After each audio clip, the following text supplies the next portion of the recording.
He didn't wait for permission. He walked up to the witness stand, sat beside the wheelchair, and stared into the judge's eyes like he'd been there before. No bark, no command, just a vow only the brave could understand. They called him a threat, a danger. But the truth? He'd already saved half the people in that courtroom, including the judge's own daughter, years ago, in a war no one dared speak of. This isn't just about a trial. It's about a dog who remembered what humans forgot, how to protect without hesitation, and love without conditions.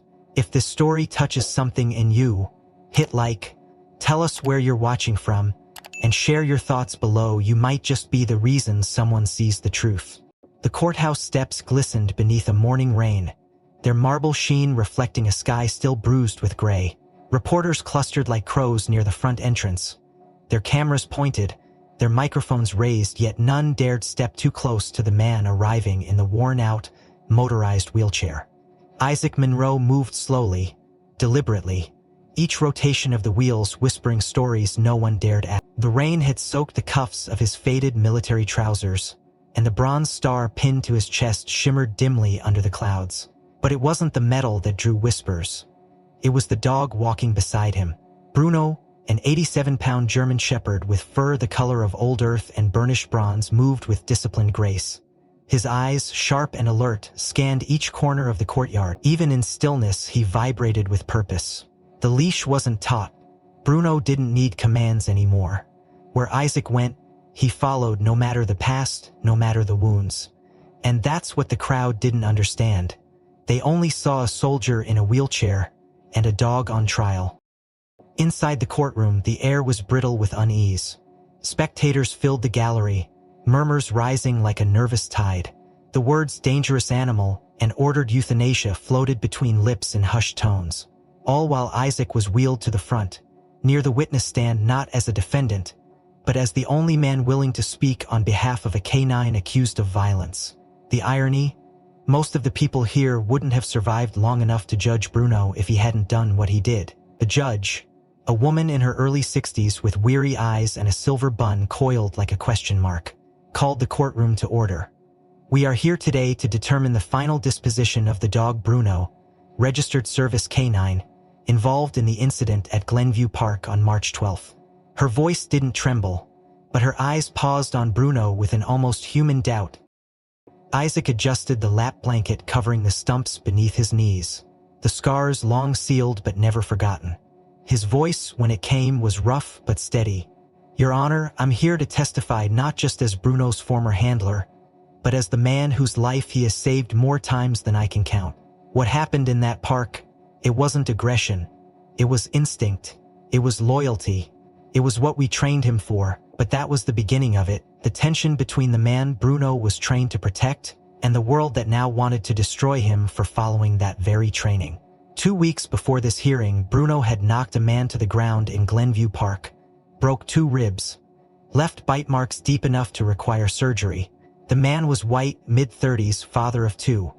His lawyers now called for Bruno's destruction on grounds of public safety, and the city had agreed. Only Isaac had refused to let the case die quietly. "If they bury him for doing his job," he had said in a local interview, "then every canine in this country just lost its freedom."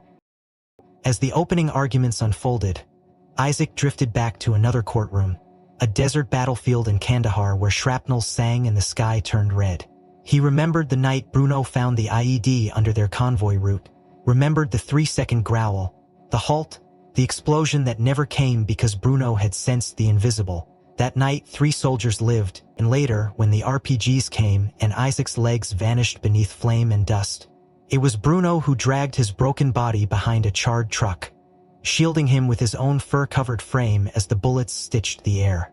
That dog bled for this country, Isaac thought now, staring at the jury who watched Bruno like a ticking bomb. But none of them knew that story yet. Instead, they watched security footage from the park, grainy, distant. It showed Bruno lunging as a man approached Isaac's wheelchair. There was no sound, no context, no audio to capture the man's muttered words. Isaac remembered them clearly. "You crippled bitch, get out of my way." No one saw the hand reaching toward the holster hidden under the man's jacket. But Bruno did. And what did the camera show? A dog attacking a man. Isaac's jaw tightened as the prosecution spoke. This animal has already shown violent tendencies. He is a threat to the public and the law is clear. Service animal or not, once a dog injures a civilian unprovoked, the default course is euthanasia. Compassion is not policy. Safety is... You want to talk about provocation? That man was reaching for a gun. You want to talk about safety? That dog made a split-second decision to save my life. He paused. Again. There was a moment sharp, electric, when no one breathed. Even the bailiff lowered his clipboard. Outside, the rain began again. Inside, Bruno lay at Isaac's side, unmoving but alert. His ears twitched with every cough, every footstep. Not because he was nervous, because he was trained. Because even after a battlefield, a rehab center, and 6 years of living quietly in Isaac's modest one-bedroom home, he was still watching, still listening, still protecting. The prosecutor's final words rang like a warning. Sentiment is not justice. And if we let this animal walk out of here today, what happens next time he senses a threat? But no one asked what would happen if next time there wasn't Bruno. The courtroom buzzed faintly during recess, a fragile hum of speculation and half-murmured theories slipping through the rows of wooden benches like restless shadows. Isaac sat motionless in his chair, his fingers unconsciously stroking Bruno's neck, feeling the steady rhythm of the dog's breath against his palm. Every muscle in Bruno's body was taut but still. Watching, always watching. They'd trained him that way back when obedience meant life, hesitation meant body bag. Across the aisle, the prosecution huddled near a laptop, arguing in hushed tones. Isaac's eyes narrowed. Something didn't sit right. The video they played earlier, it wasn't the full feed. He had worked too many protection details not to recognize a cut. When he saw one, 27 seconds were gone. Clean, surgical. Just before the incident in Glenview Park, in that missing window, the man Colin Durow approached fast, eyes darting, one hand resting near his beltline. There was a flicker, almost imperceptible to the untrained eye, a twitch in his left wrist, a half-concealed motion under his jacket. Bruno had seen it, and that was when he surged. But the court hadn't seen it, because that part of the tape was gone. Isaac remembered too clearly the moment it happened. He'd been turned slightly, adjusting the tray on his wheelchair, when Bruno had growled, not a warning growl but the low, targeted snarl that meant imminent threat. His instincts hadn't dulled. Not even after all these years. The man had been too close, too quiet, and then Bruno had leapt. The public saw what they were allowed to see, a dog attacking a man, but Isaac had seen the flick of the wrist, the flex of the fingers, the barely visible chrome of something metallic slipping beneath fabric. He didn't need to guess. He'd seen that posture in war zones. He'd seen men die because they blinked when a hand moved like that. Still, in a court of law, instinct wasn't evidence. Especially not when they came from someone who looked like Isaac Monroe, a black vet in a wheelchair with an aggressive dog at his side. He'd seen the way the jurors leaned back whenever Bruno shifted his paws. They couldn't read discipline in the dog's posture. Only danger. Isaac's thoughts drifted to the desert. Camp de Hearth, Camp Toric, 7 years ago. Heat like a fist pressing down on his skin, the taste of grit in every breath, and the stink of diesel sweat, and something that never left the faint chemical trace of fear. That's where he'd first met Bruno. But not as a partner. No, back then Bruno had been nothing more than a number asked for him only to test subject in a special detachment, overseen by Defense Thought. They called it Condition Omega, a program meant to measure canine loyalty under extreme duress. Bruner, barely 2 years old, had been caged with 4 other dogs, all former field canines, all injured, reconditioned, they said, rewritten. But it wasn't training, it was torture. Audio loops of explosions, gunfire, screams, food withheld for days, then brought in only to be denied if the dog didn't react exactly the way they wanted. Isaac, newly reassigned to a recon team after losing his first partner, had wandered into that part of the base by accident. The screaming had drawn him in, not human screaming but something else. High-pitched, broken. He found Bruno in a steel pen, shaking, muzzle torn raw from trying to chew through the bars. No handler, no paperwork, no explanation. He asked questions, got stonewalled, so he did what soldiers aren't supposed to do. He disobeyed. That night, under the cloak of blackout protocol, he picked the lock, wrapped Bruno in a camouflage blanket, and carried the limp, shivering dog out under the cover of an alarm drill. He smuggled him into the recon tent, fed him, bathed him, slept beside him for 2 nights, told the officers Bruno was his new assigned canine. No one argued. Isaac had already earned his medals. He could spin it. Bruno never left his side again. The dog had scars, both visible and not. Loud noises triggered him at first. He'd bolt at the sound of a Zippo lighter, tremble when a certain pitch hit the air. But Isaac worked with him, reconditioned him the right way, through trust, through time. Bruno learned to anticipate threats in a way no other dog could, not from training manuals but from something else: survival. Trauma gave him a sixth sense just like Isaac, which is why when Bruno had lunged at Darrow in the park, Isaac didn't doubt him. Not for a second. Now, watching the prosecution shuffle papers and stammer explanations about technical file corruption, Isaac knew damn well what he was up against. This wasn't a court seeking truth. It was a court seeking control. A controlled narrative. A controlled resolution. But Bruno had never been easy to control. Neither had Isaac. The judge called the court back into session. A new witness was brought in. Tech expert, civilian contractor, swore under oath the video was intact to the best of our recovery abilities. Isaac watched him closely, saw the tightness in the man's jaw, the flicker of discomfort when his eyes met Bruno's. Something was off. This guy knew more than he let on. Isaac leaned toward his public defender, whispered low, "Ask him about the source file, George." The man blinked, confused. "Just do it." The lawyer stood, asked the question. The witness froze, then stammered, "That data wasn't part of the original packet. We don't have access to that level of metadata unless it's been requested by higher channels." Bingo. The jury shifted. The judge scribbled something. The prosecution narrowed their eyes. Isaac looked down at Bruno, who met his gaze for a long, still moment. Isaac had seen that look once before when he pulled the dog from a pit filled with dying bodies and false commands. When he chose to rescue what others were willing to break. Now, once again, Bruno was the one on trial. And once again, someone was hiding the truth. Isaac could feel it coming, the unraveling. But he also knew what it would cost. Because the last time he went digging for answers, he lost both legs. Still, if he had to crawl through fire again to save Bruno, he would. Because beneath the courtroom silence, beneath the suits and procedures, beneath the flickering lights and buried footage, something darker was slithering in. And Isaac Monroe had spent too long in the dark not to recognize it when it crawled back into the light. The courtroom was colder today, or maybe Isaac was just feeling it more. Bruno sat curled at his side, silent but watchful as always.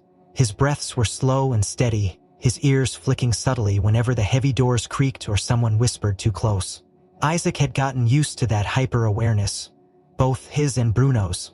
It was a rhythm they shared now, one man, one dog, two souls stitched together by war and whatever came after. But as he sat there, back aching from hours in that worn-out wheelchair, Isaac could feel something darker creeping up again, not from the outside, but from deep within, like a tide he could no longer stop. The courtroom reminded him of briefings in forward bases rooms where men smiled with dry mouths and dead eyes while maps lit up in red, and orders sounded like death warrants.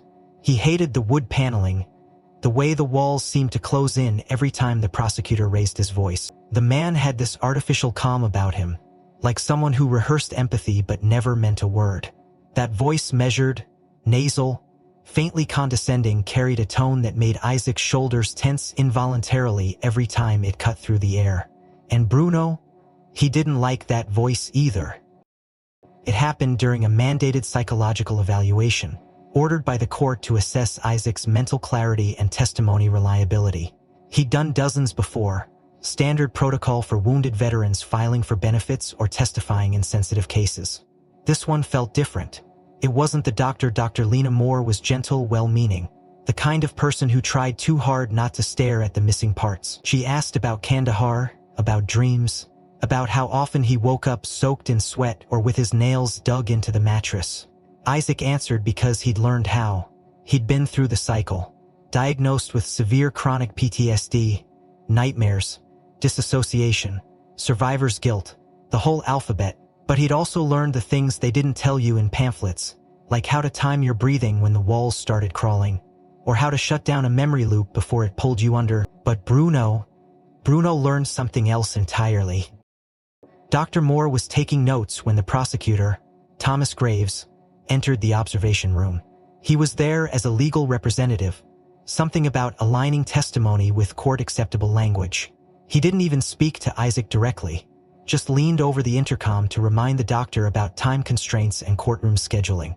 The second he opened his mouth, Bruno, who had been lying calmly beside the chair, jerked upright with a sharp grunt. Not a bark, not even a growl, just alert, focused. His eyes snapped to the wall where Graves' voice was coming from, and his posture shifted low and tense. Isaac noticed it immediately. "Easy," he whispered, placing a hand on Bruno's back, feeling the tension like live wire. Bruno's ears flattened, his tail stiffened, and his breathing grew faster. Dr. Moore paused, pen hovering mid-air. He's never responded this way during a session. Graves kept talking. Bruno stepped forward, his claws tapping lightly on the tile, head tilted as if trying to see through the glass. Then came the sound, a low, guttural growl, one Isaac hadn't heard since they'd cleared IED zones in Helmand Province. "Stop," Isaac said firmly. Bruno froze but didn't sit. Something in Graves' voice had triggered him. Not the content, he wasn't shouting, wasn't threatening, just the voice itself. The timbre, the rhythm. It reminded Isaac of something too. Something buried under layers of dust and morphine. He couldn't place it right away. But Bruno had no such barrier. Whatever he remembered, it was visceral. Later that night, Isaac sat alone in his apartment, the lights low, the TV muted. Bruno rested nearby, eyes closed but not asleep. Isaiah stared at the ceiling, the fan spinning lazily, and let his mind slide back. The image came slow at first, flashes of a field hospital, voices, a translator, a screaming prisoner. And then it locked into place, a camp. A man, not Graves, but someone who sounded like him, an American advisor embedded in the Omega program, back when Bruno was still known as X-513. Isaac had only seen him once, pale, angular, dressed in civilian gear but carrying military arrogance like a scent. He remembered the man talking, lecturing Afghan handlers about stimulus reinforcement and behavioral collapse thresholds. Isaac had heard the voice then, same cadence, same synthetic kindness, like a man petting a dog right before the shock collar went off. He stared at Bruno now, suddenly wondering if dogs remembered voices the same way humans remembered smells. It wasn't just Isaac who carried ghosts. The first time Bruno saved him, it wasn't on a battlefield. It was on a Tuesday, 7 months after they came home. Isaac had locked the doors, drawn the blinds, placed his Glock 19 on the table. There was no letter, no music, just a heaviness he couldn't name. He sat in the dark for hours, fingers grazing the barrel, tears drying on his face. Bruno didn't bark. He just walked over, laid his head on Isaac's thigh, and pressed his whole body against the chair, leaning in with all 87 pounds like he could pin Isaac back to life. And he did. Isaac dropped the gun. The second time, it was worse. No warning. A panic spiral hit like shrapnel, memories exploding without sound. Just flashes, smells, screams that weren't there. Isaac couldn't breathe, couldn't speak. He'd collapsed in the hallway, clawing at air, convinced someone was kicking in the door. Bruno had howled, not barked, howled, long and deep. He lay across Isaac's chest, not moving, just pressing down. Steady, weight, warmth, like an anchor in a storm. When Isaac came to, he was gasping, face wet with snot and spit, arms around Bruno like a drowning man clinging to driftwood. PTSD wasn't the demon. Silence was, and Bruno refused to be silent. Back in court, Isaac watched Graves pace in front of the jury, explaining procedural frameworks like he was reading a bedtime story. Bruno didn't growl this time, not once. Every time Graves moved left, Bruno's head turned. Every time he raised his voice, Bruno's posture dipped half an inch. Alert, ready. The courtroom didn't notice, but Isaac did. He wondered what Bruno saw when he looked at Graves, wondered what memory screamed through the dog's bones, and more importantly, why. Because if Bruno had learned to fear that voice once, There was a reason, and maybe, just maybe that reason hadn't gone away. Isaac watched as the young woman took the stand, all nervous smiles and eyes darting too quickly toward the jury. Her name was Mia Vallon, 19, blonde college freshman, dressed in a pale blue cardigan that screamed innocence. She folded her hands neatly on her lap and sniffled once before speaking. Her voice quivered in just the right places, trembling with carefully measured fear. The dog, there wasn't any warning. 1 second we were walking past, and the next he lunged. Mr. Duro tried to protect me. She paused, eyes wide, dramatic. It was horrifying. Gasps stirred from the gallery. The prosecution nodded solemnly. The judge's brow furrowed. But Isaac didn't move. He stared at the girl, his hands resting on the wheels of his chair, Bruno silent beside him like a statue carved from tension. Isaac had seen this performance before, in soldiers faking trauma for early discharge, in lawyers stretching truth like elastic, in witnesses who turned pain into theater. Mia was playing a part, and she was too good at it. 2 rows behind the bench, a young paralegal tapped something into her laptop. A notification pinged on Isaac's public defender's tablet. He opened it mid-testimony, frowned, leaned over and whispered something to Isaac. New information, private messages, social media. Just came through via subpoena. You'll want to see this. Isaac glanced down as the screen lit up. There, on full display, were a series of private texts between Mia Vallon and Colin Duro, the alleged victim of Bruno's attack. The most recent read, "If we get him riled enough and the dog reacts, we can he's old, disabled, and no one questions a crying girl." The next one, "That dog is probably half feral. Just get close, mouth off, make sure I'm near you, the leash is short. We just need a bite. Doesn't have to be deep." Isaac's stomach turned. The messages went back weeks. Screenshots, times that guessed anything mattered. It wasn't random. It was a setup. The defense moved fast. They submitted the messages as supplemental evidence, prompting a rapid sidebar with the judge, the prosecution, and a visibly sweating Mia who now looked less innocent and more like a kid caught shoplifting on camera. The judge allowed the evidence into the record.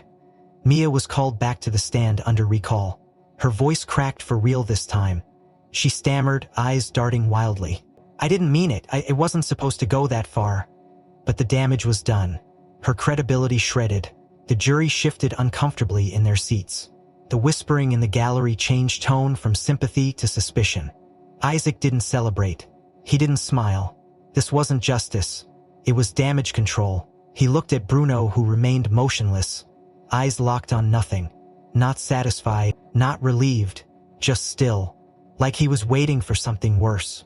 Because something was worse, the truth hadn't finished unraveling yet. Later that evening, long after court recessed, Isaac sat in a cramped legal office with boxes of discovery files stacked against the walls like barricades. A former Army intelligence analyst, now an investigator hired by the defense, entered with a file folder marked classified, redirected. He set it on the desk between them. "I think we found something," he said. "About Duro." Isaac's gaze sharpened. The analyst opened the folder. Inside were satellite photos, shipment logs, and an old photograph from 7 years ago, taken in an underground kennel outside Kabul. In the corner of the frame stood a young man, lean, pale, dark eyes, a smug half-smile on his face as he held a shock prod near a cage. In that cage, partially obscured by shadows, was a German shepherd, scarred, underfed, but unmistakable. The eyes were the same. It was Bruno. Darrow was part of a private military subcontractor, the analyst explained. Not officially listed, but his name shows up in a ledger from an intercepted arms trafficking op. They weren't just selling weapons, they were selling trained dogs. Dogs stolen from forward operating bases, smuggled through black routes, broken, then sold on the market to warlords, drug traffickers, and the highest bidder. He paused, watching Isaac. This wasn't just a bite, this was a reunion. Isaac couldn't speak. His chest burned. The room blurred around the edges. He reached down, fingers curling into Bruno's fur. The dog trembled. Just once. Barely noticeable. But Isaac felt it. He remembered now. The second time Bruno flinched in the hallway of the VA clinic, months after returning home. A man had passed by with a certain walk, a certain smell, synthetic cologne over adrenaline, tobacco, and something bitter underneath. Bruno had growled low, almost unconscious. It was the same reaction he'd given Graves. And now Duro. They weren't just threats. They were memory triggers. Bruno wasn't afraid of strangers. He was remembering tormentors. Back in the courtroom the next day, Duro was nowhere to be seen. His lawyer had filed a motion to excuse him from continued appearance due to ongoing medical recovery and psychological distress. But the judge had seen the file, so had the jury. Isaac noticed how differently they looked at Bruno now. Not as a weapon, but as a witness. A survivor. Someone who had endured unspeakable cruelty and still chose to protect. The silence in the courtroom was different now. It wasn't loaded with doubt, it was heavy with realization. And while no one spoke it aloud, the shift was clear. The dog they'd wanted to put down was now staring into the past they'd tried to bury. Isaac knew better than anyone. When silence shifts like that, when it thickens and slows, it means truth is about to speak. And sometimes it speaks without words. The courtroom sat under a silence thicker than concrete, the kind that made breath feel loud and seconds feel like minutes. The air was different now. Heavy. Not just with emotion, but with unspoken weight, truths crawling out from years of darkness. Isaac's jaw was clenched as he stared at the screen in front of them. The lights dimmed, the jury leaning forward in anticipation. A small, battered cassette recorder sat atop the evidence podium. Its plastic body faded from sun and age. "Your Honor," the defense attorney said, holding up the device with slow reverence. This was retrieved from a classified field archive, dated October 12, 2017, Helmand Province, Afghanistan. The chain of custody is verified through military channels. With your permission, we'd like to play it for the court. The judge gave a solemn nod.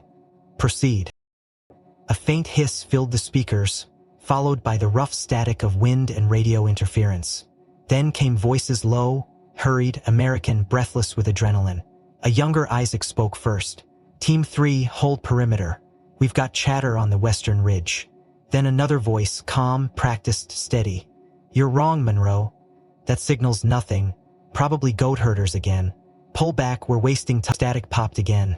"Negative," Isaac snapped. "We wait for Bravo's drone confirmation." Then the voice returned, harder this time. "I'm in command now, move. That's an order." Silence, then another voice, not from a man but from Bruno, a sharp bark, followed by growling, and then a scream. The sound that followed wasn't human. It was pain torn from lungs that didn't expect betrayal. A gun clattered. Shouts erupted. "Down, he's got a signal flare, it's a beacon." Then gunfire, sharp and close. Screams. Explosions. The tape dissolved into chaos. Another voice came through, this one from Isaac again, desperate, hoarse. "Bruno took him down, I repeat. Bruno intercepted. He saved us." The recording ended with static. The courtroom was frozen. Even Graves, usually so composed, looked momentarily stunned. The judge asked, "Who was the man giving false orders?" The attorney replied, "Lieutenant Marcus Clay, later confirmed to be a double agent, killed on site.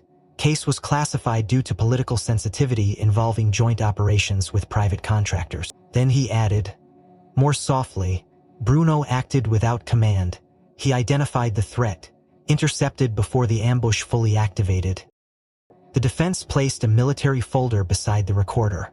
The label read, "Project Cerberus, K9 Generation 6, High Sensory Discrimination Models." The attorney addressed the court again. This wasn't coincidence. Bruno isn't just any war dog. He was part of a trial group trained under Cerberus, a special program focused on canine capacity to detect betrayal, not just explosives or contraband, but specific emotional signatures linked to deception and fear. He opened the file. Studies from the program documented the ability of select canine units to react to elevated cortisol, adrenaline surges, and microsweets in individuals engaged in covert hostile intent. Bruno was one of only 5 dogs cleared for this level of scent analysis training. Eyes widened across the room. The jury whispered to one another. One leaned back slowly, murmuring, "That dog saved a whole unit." Another, "And he recognized a traitor before anyone else did." The courtroom wasn't just listening anymore. It was believing.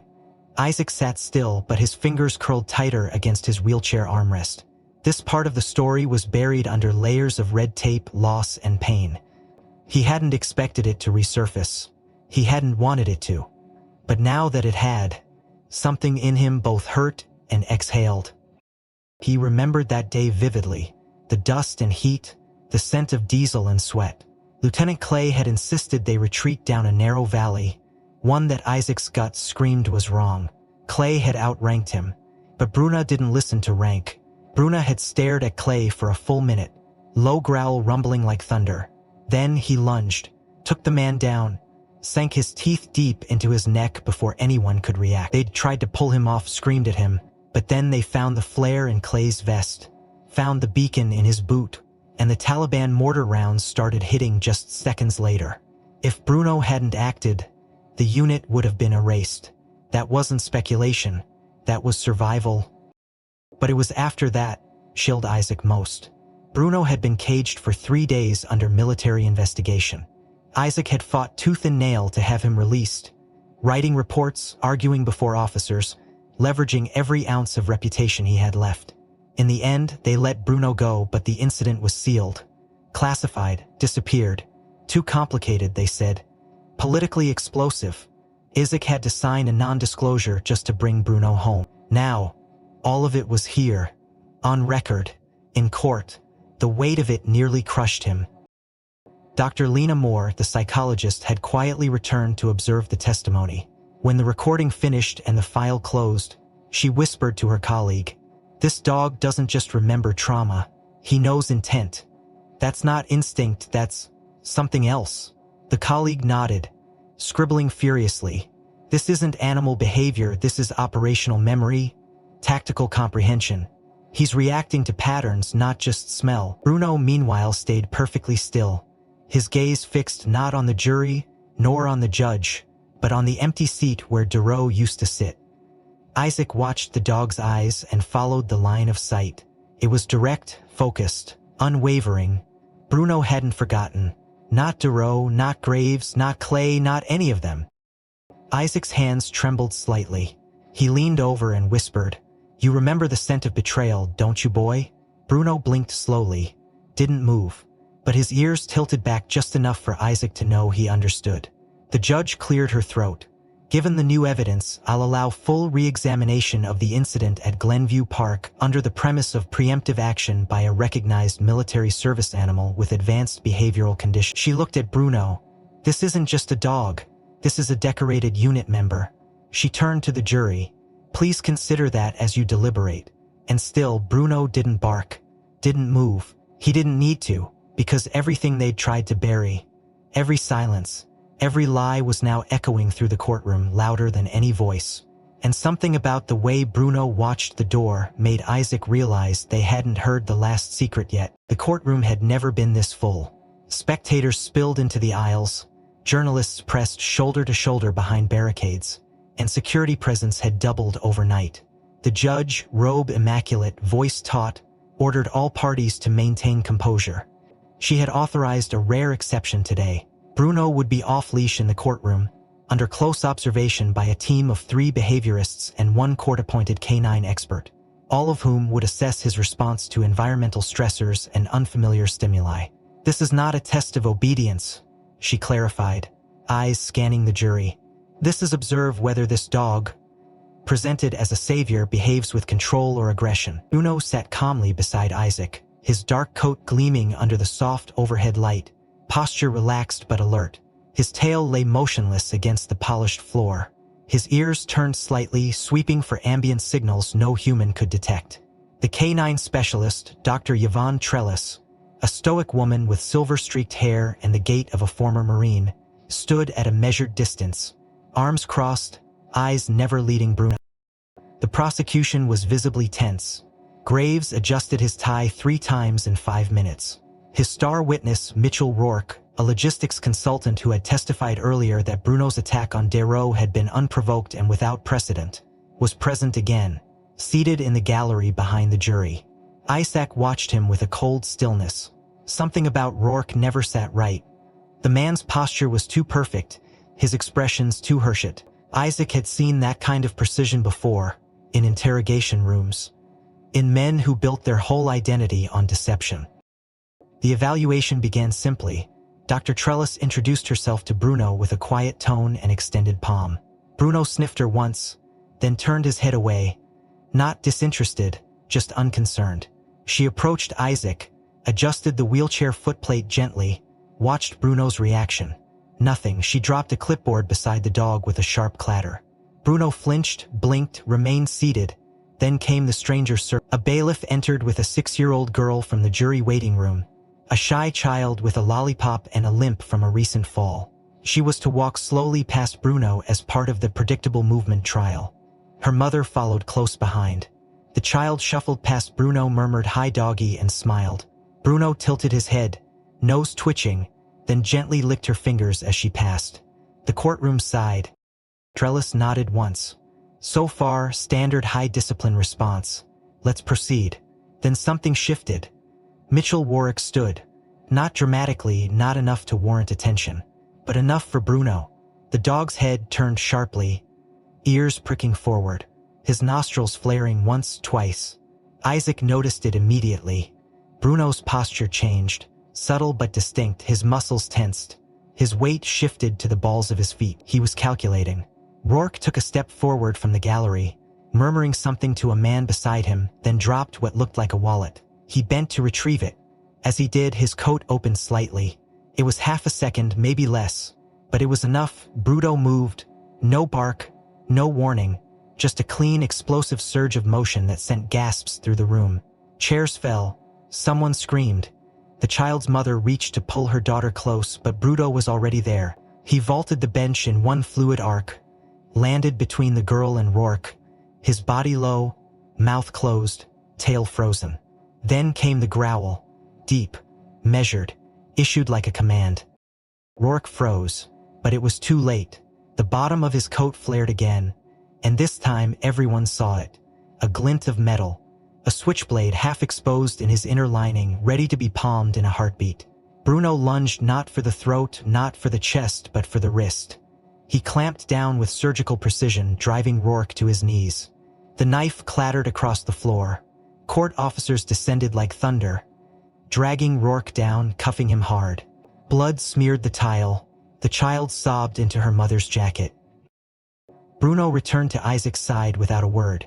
He sat, licked his paw once, closed his eyes. Chaos ensued. Security escorted the jury out. The judge pounded her gavel until the oak cracked. "Order, order now!" Her voice cracked. "Counselors in my chambers immediately."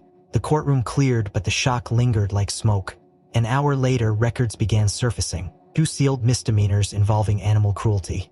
A suspended sentence for assault with a deadly weapon. Disciplinary action during his employment with a subcontractor in Kandahar, same unit that operated covert canine experimentation labs. One note stood out. Witness training use of unauthorized force against detained dogs. Multiple anonymous complaints. Rourke wasn't just a hostile witness. He was part of the system that had broken Bruno. Dr. Trellis gave her final statement before the court reconvened. The subject, Bruno, did not exhibit aggression. He exhibited precision, restraint, and tactical response under a credible threat. His ability to assess danger, protect a child, and neutralize without excessive force reflects extraordinary training and judgment. I submit that this dog's value to society lies far beyond service. He is not a liability. He is a guardian. Isaac looked at Bruno, whose eyes were calm again, half-lidded, distant. The dog wasn't agitated. He wasn't confused. He had done what he was trained and born to do. He had drawn the line between violence and protection, between impulse and purpose. And he had stood on the right side of it. The news of Rourke's arrest had barely cooled when the next layer of buried truth began to stir from the deep. The court's official assessment of Bruno shifted overnight from subject of investigation to potential protected military asset. And with that came a surge of attention from agencies far beyond the courtroom. A letter from the Department of Defense arrived sealed, requesting a delay in sentencing and offering classified insight into Bruno's prior deployment history. But Isaac had already known this storm would come. He'd been bracing for it since the moment Bruno leapt in front of that child. There were things they didn't want public, things he had spent years burying beneath silence and denial. And now they were clawing back to the surface, one scar at a time. The story broke in the press just before noon, leaked by an unnamed source. The headline read, "Decorated veteran once declined Medal of Valor to protect a dog." Reporters swarmed outside the courthouse, shoving microphones toward Isaac as he arrived, ignoring the wheelchair, ignoring Bruno's low growls, digging for the story they didn't understand. He gave them nothing. But inside, in a locked briefing room off the main corridor, he finally told the judge what no one else had heard before. It had been 2 years into his service when the nomination came. His unit had survived a surprise attack in the Kunar Valley, a brutal night of blood, sand, and fire. 6 soldiers trapped in a burning vehicle. Isaac, despite 2 broken ribs and shrapnel in his thigh, had crawled back into the Humvee 3 times, dragging them out one by one. What the official report didn't say was that Bruno had gone in first. He'd taken fire. He'd dragged the unconscious driver out by the vest. Isaac had only followed his lead. But the Medal of Valor was going to be his. Commander had offered it with full honors and a promotion. But the condition, hidden behind soft words and polite handshakes, was that Bruno would be reassigned. He'll be sent to Cerberus Tactical, they'd said. He's too advanced for fieldwork. We need him on the research end. There's data we can't waste. Isaac had smiled, saluted, and refused the medal. You want my war story, he'd said. Then write this down. I followed that dog. He didn't follow me. If you take him from me, you're not preserving data. You're killing the only part of this war that still makes sense. The refusal had blacklisted him. Quietly. No promotion, no press, no medal. But Bruno stayed by his side, and for Isaac that had been the only victory that mattered. Now, as the courtroom braced for another hearing, a man stepped forward from the gallery. Tall, lean, retired blues hanging loosely on a scarred frame. He carried himself like a soldier long out of uniform but never out war. His name was Captain Elijah Stroud, former commander of the Army K-9 Genetic Adaptation Division. The moment he walked in, Bruno sat up straighter. Isaac felt the shift before he saw it. Bruno didn't growl. He didn't wag. He simply stared, like a soldier recognizing a ghost from a forgotten battlefield. Stroud spoke directly to the judge. Your Honor, I request to testify as an expert witness, under oath and with full access clearance. The courtroom paused. On what grounds? The judge asked. On the grounds that this dog Bruno isn't just trained, he's engineered. And I was one of the men who authorized it. Gasps rippled like lightning. Graves stood, objective, but the judge allowed it. And Stroud took the stand. He unzipped a leather folder and pulled out documents so heavily redacted they looked like puzzles made of ink. Project Hound, he said, originally initiated under a DARPA directive, later folded into Cerberus. Objective: identify and cultivate K9s with enhanced olfactory response, not just to substances or explosives, but to emotional signals. Fear, deception, rage, pain. Canines already have the biological infrastructure. Our goal was to amplify it genetically. He paused, letting the weight settle. Bruno is one of 3 survivors from Generation 9. We bred for traits most dogs suppress: hyperneurosensitivity, adrenal recognition, microhormone detection. These dogs can smell what humans feel, literally. When someone lies, they sweat differently. Their body releases trace compounds. These dogs can map that. Bruno was the most gifted. His scans revealed response spikes even under sterile lab conditions. He turned toward the jury, eyes hard. That's why he leapt at Darrow. That's why he stared down Graves. That's why he tore into Clay in Kandahar. Not out of rage, not out of training, but because something in them reeked of betrayal. Isaac couldn't move. The courtroom was silent. And that's why we wanted him back, Stroud continued. From his unit rotated stateside, we tried to recall him. Isaac refused. He knew what we'd do. Strap him to electrodes, put him in a box, turn him into something that only smelled pain. The judge leaned forward. Are you saying this dog was modified? Stroud nodded. Not with chemicals, not with implants. With breeding, with selection, with exposure, controlled trauma, simulated stress loops. The result was something in between. He didn't say it, but everyone heard it. Not just a weapon, something else. Bruno blinked slowly, never shifting his gaze from Stroud. The judge requested a recess, but no one left their seats. Stroud returned to Isaac, saluted sharply, then leaned close. "They'll come for him now," he whispered. "Now that the secret's out, they won't want him exposed, you know that, right?" Isaac nodded, throat tight. "They'll say he's dangerous, but what they mean is he knows too much." Stroud turned and walked out, his boots echoing like a clock counting down. And Bruno? He stayed seated, silent, breathing slow, waiting for the next sound no one else would hear. The courtroom was different now, not in its shape or sound or smell, but in something unspoken that filled the space between breaths. Since Captain Stroud's testimony, the air hung heavier. People sat straighter. The jury leaned forward, not with suspicion but with a strange and growing reverence, as if Bruno were no longer a defendant but something ancient and vital, something spended. Bruno had not moved from Isaac's. His amber eyes swept the room, not with fear, but with understanding. He had seen this all before, battlefields made of marble and microphones instead of sand and bullets. And yet, through it all he waited, measured. As court resumed, the judge called for any final submissions before arguments closed. That was when something strange happened.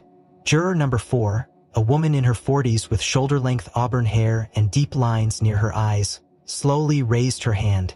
The room quieted. She stood without being asked, hands trembling slightly. "Your Honor," she said, voice shaking, "I need to request recusal from the jury." Gasps fluttered through the gallery. The judge leaned forward. "On what grounds?" The woman's breath caught. Her voice softened, but her words carved into the silence. "I believe I've seen this dog before. Not here, not in the news. Years ago. In Kabul." The room froze. She inhaled slowly. "I was a civilian contractor in Afghanistan, logistics side. In 2016, I was caught in a roadside explosion near the northern gate. I was thrown from a Humvee, couldn't move. I remember the smoke, the heat. I remember thinking I was going to die, but then..." Her eyes welled with tears. "Then I saw a dog. He came out of the dust, dark coat, burned ear. He growled before I even saw the second IED. Then he jumped, threw himself onto my chest, forced me back down into the dirt, and the second bomb exploded just feet away." She looked toward Bruno, who stared at her without blinking. "He never told me who the dog was. I never got to thank him. I only saw his eyes, but I never forgot those eyes. Until this trial, I thought they were just part of the trauma. But when he looked at me from across this room, I knew." The courtroom was silent. The judge nodded slowly. "Request granted. Juror 4 is formally recused. Please remain for observation." As the woman returned to her seat, tears slipped down her cheeks. Bruno didn't move, but Isaac placed a hand gently on his back, feeling the tension shift like a tide going out. Then came the next witness, an older man with tired posture and careful steps. His white coat folded over his arm, his name tag filthy about Ellis Mahoney, VA Psychiatric Division. He took the stand, cleared his throat, and looked directly at Isaac. "Your Honor," he began, "I've treated Sergeant Monroe for the past 18 months under full federal medical coverage. My testimony today is both professional and personal. Isaac Monroe suffers from complex PTSD with comorbid insomnia, panic episodes, and chronic suicidal ideation.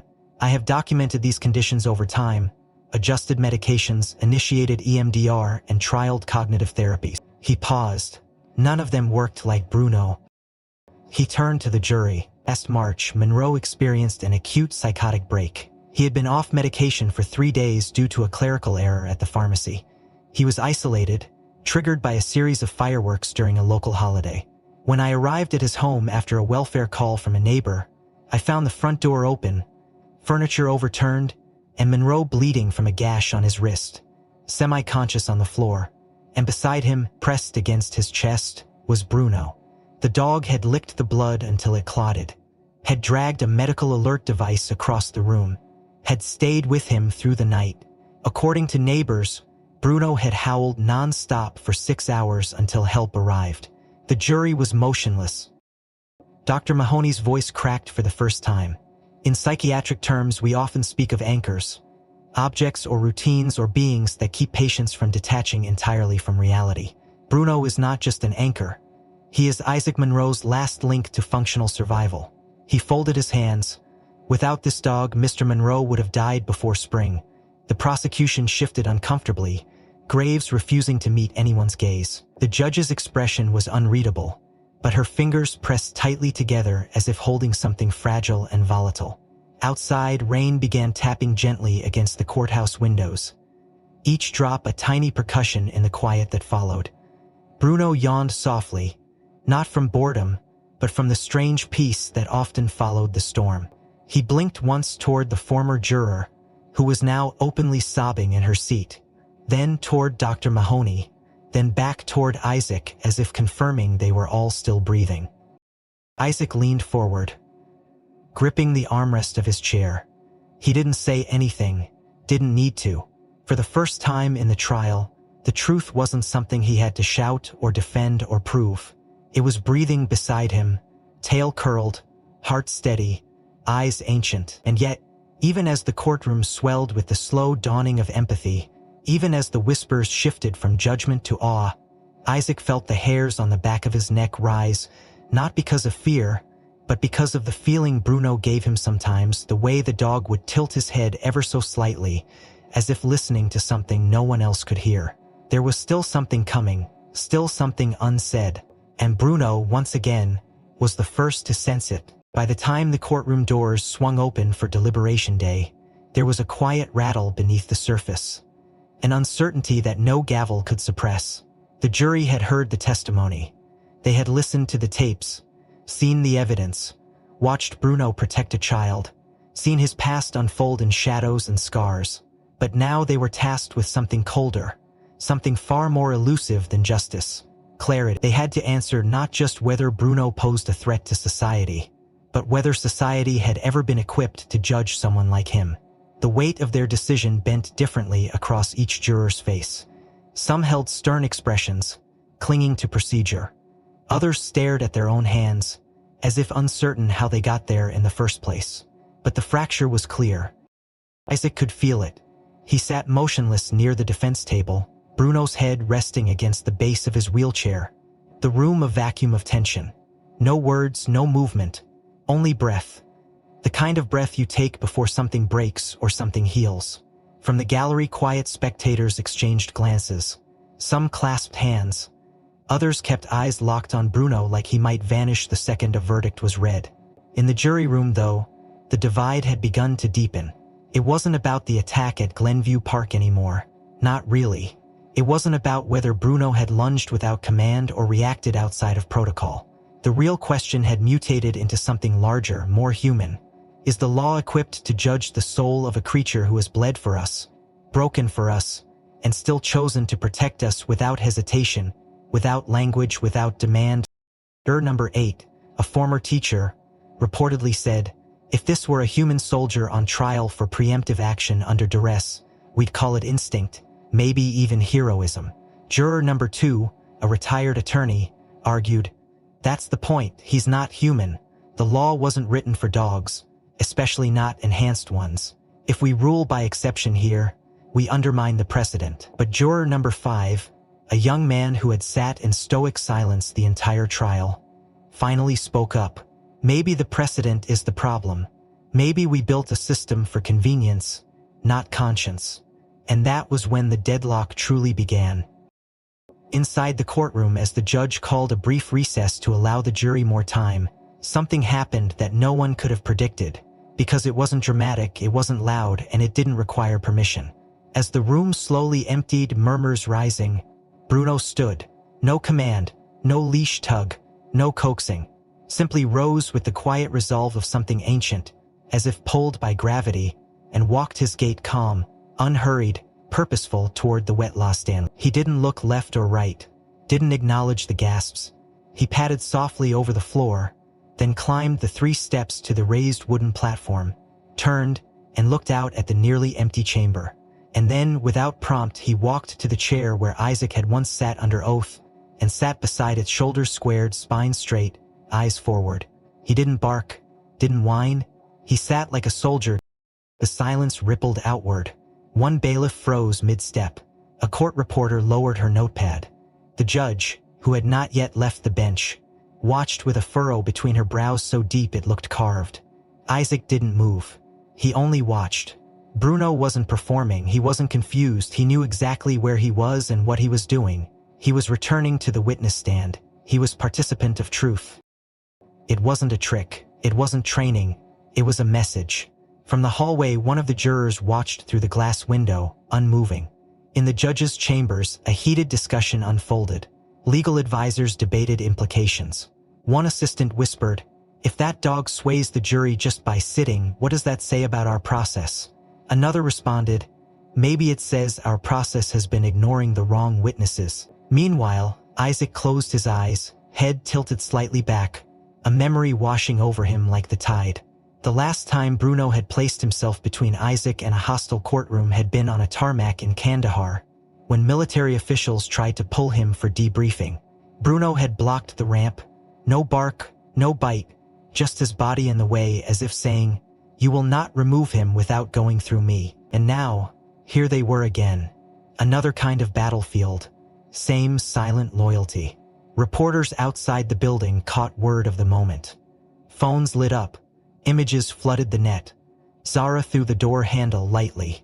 One sharp lab's dog tasted something forbidden, and only one. The dog saw a ghost. Inside, time stilled. Bruno remained on the stand for 8 minutes. When the judge finally returned, she paused at the sight. "Mr. Monroe," she said quietly, "would you retrieve your dog?" Isaac wheeled forward slowly. He didn't speak. Bruno looked at him, then stood and descended the steps with calm dignity, returning to Isaac's side without hesitation. He hadn't broken rules, he had made a statement, and everyone knew it. The jury filed back in 10 minutes later. Their eyes flicked toward Bruno, not with fear, but with reverence. The foreman held the paper in hand, but the judge hadn't called for the reading yet. She looked at them all, scanning for clarity. But what she saw was conflict, not in guilt or innocence, but in the very idea of judgment itself. Because for the first time, perhaps in the entire history of this court, the law was staring into the eyes of something it could not fully name. Not a defendant, not a weapon, not a witness, but a living threshold between brutality and grace. And Bruno, the foreman, stood with the folded verdict in trembling hands. As the judge returned to the bench, the air inside the courtroom straining under the weight of history in the making. Bruno remained at Isaac's side, steady as ever, tail still, gaze soft yet unreadable, a living monument to everything that had been said and everything that had not. The judge, face unreadable, took the verdict slip, unfolded it with deliberate calm, and read it silently to herself. Her lips pressed into a thin line, and for a moment it seemed the world outside the courthouse ceased to spin. Then she looked up, eyes scanning every face in the room, before addressing the court. "In the matter of the State versus Bruno, registered K-9 service dog and combat unit member, this court acknowledges the findings of fact submitted by the jury. The court rejects the prosecution's request for humane termination of the animal." Her voice cracked slightly but recovered. "But in recognition of public safety concern and ongoing questions regarding the psychological profile of the subject, the court orders the dog to be placed under indefinite behavioral restriction, to be confined to a controlled environment with no public interaction permitted until further notice." A heavy breath escaped from the gallery, part relief, part sorrow. Isaac's hands tightened around his wheels. He didn't speak, he couldn't. Bruno had been spared the needle but condemned to a silent prison. No park walks, no children, no sun-drenched porches, just walls. Just waiting. He leaned down slightly, whispered near Bruno's ear, "They couldn't kill you, but they want you caged." And Bruno looked up at him with a calm that only deepened Isaac's ache. But then, the judge shifted, not her tone, her posture, as if something inside her had come unmoored. She cleared her throat and reached beneath the bench to retrieve a slim envelope, yellowed and creased at the corners. "Before this ruling is finalized," she said, "there is a letter the court must consider. It was received in my private judicial mailbox 2 nights ago, with no return address but credentials that have since been verified through classified channels. I will now read it into the record." She unfolded the letter with slow hands, and her voice, when it came, was no longer cold law but trembling memory. "Dear Chief Justice Camber, I know this is irregular and perhaps even improper, but I cannot stay silent. 7 years ago, in the outskirts of Aleppo province, my daughter, embedded as a foreign aid physician, was intercepted by a hostile local cell. 3 men, armed, intentions clear. Her security team had been compromised. What saved her was a dog, a single black and tan German shepherd, released by an off-duty American handler who disobeyed protocol and sent the animal charging into enemy fire. That dog drove them back, shielded her body, and took 2 bullets. The last thing she remembers is the sound of his whimper when she whispered "Stay alive" into his ear. The judge stopped reading for a moment. The room was silent. Bruno had not moved, but Isaac's shoulders had tensed as if the letter carried a weight he wasn't ready for. The judge continued, her voice quieter. "I never got to know the dog's name. The army refused details. But when I saw the footage of this trial, when I saw the way he walked across that courtroom, when I saw the eyes, I knew. My daughter's alive because of him. This country has sent sons and daughters to war, and some came back broken, some didn't come back at all. But this dog came back still trying to save lives. Do not bury what has already saved us. Do not punish what only ever protect." She set the letter down. Signed, Rhett Jen A. L. Camber. My husband, and the father of the girl who came home. The courtroom unraveled. The bailiff stood stunned. One of the jurors wept openly. A ripple of awe surged through the gallery like light after long night. Bruno remained still, only now leaning faintly against Isaac's leg, as if sensing the tide turning for reasons his instincts couldn't name but his heart already knew. The judge removed her glasses, folded them quietly, and spoke without looking at her papers. "This court acknowledges that law must serve the living, not fear the unknown, that sometimes precedent is not justice, and that not all protectors wear uniforms or hold rank." She looked directly at Bruno. "We send children to war and mourn when they return as men we do not recognize. Yet this dog, he returned, still loyal, still intact, still guarding. What more could any nation ask of its soldier?" She struck her gavel once, but it sounded like thunder. "This court vacates all prior orders of confinement. Full pardon and protection status are hereby granted to Bruno, K-9 veteran of the United States Armed Forces. He shall live freely, under care of his handler Isaac Monroe, recognized as both companion and comrade." A murmur of disbelief turned into applause, then tears, then silence again. The judge added quietly, "Let it be entered into record, a warrior is not always defined by the shape of their hands, but by the weight they choose to carry.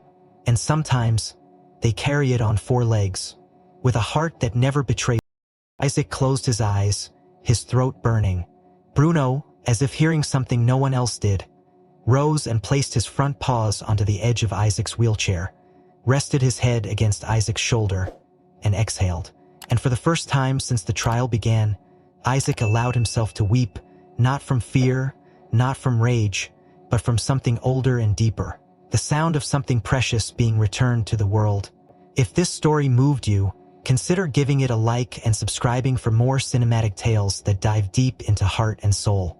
I'm curious what moment in Bruno's journey hit you the hardest, and where in the world are you watching from? Let me know in the comments. Your voice matters here,